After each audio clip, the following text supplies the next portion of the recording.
Simply put, Laurel, it's purity. I'm told varying amounts of fentanyl are in those blue pills we've been discussing. That inconsistency can be frustrating to users, so they're turning to the powder. Local law enforcement is worried this Rainbow Fentanyl will take a toll on the city.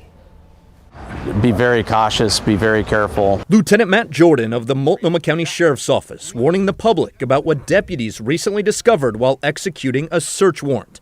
Amongst the guns, cash, meth, and heroin, deputies found 4 grams of multicolored powdered fentanyl.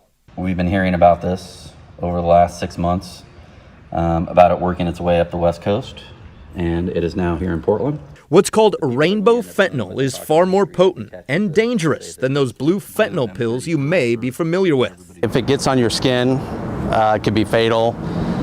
We've seen addicts smoke it, inject it, snort it. It's extremely dangerous. Not to mention deadly for everyone, including children, who may mistake the colorful fentanyl powder for something entirely different. To a little kid, it could look like sidewalk chalk. It could look like a pixie stick. The warning comes as fentanyl has overtaken other drugs as the #1 threat in our region. In fact, last year in Oregon, 11 young people under 18 died from fentanyl.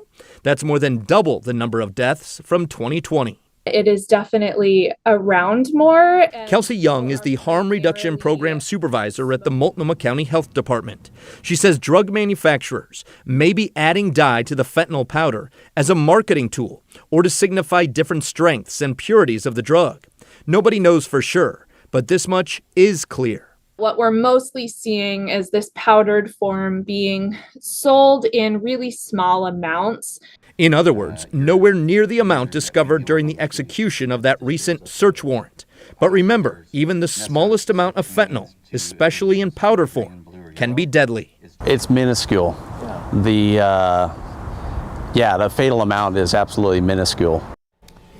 All right, back to that recent search warrant that led to the discovery of this Rainbow Fentanyl. The location and suspect's identity are not being released at this time. Authorities telling us they do not want to jeopardize the integrity of the investigation.